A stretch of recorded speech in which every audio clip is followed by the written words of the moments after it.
Guys, what is up? Clay with EKnives.com. Check this out. An exclusive Dixon just hit our doorstep. We could not be more excited.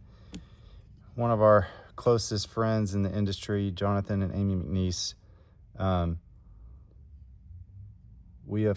businesses have kind of grown together over the years, and it's been fun to watch them, and their friendship is amazing. So we appreciate them allowing us to do this. But they put our E-Kamo pattern on a titanium Dixon stonewash handle and blade. It turned out really cool. The texturing feels really good in the hand too. But we have a limited quantity of these available.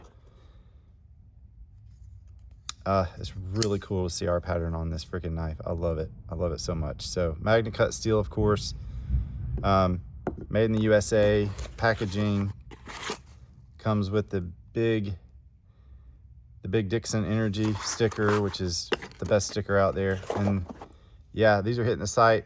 This is the Dixon E-Kamo pattern from McNees Knives and EKnives.com.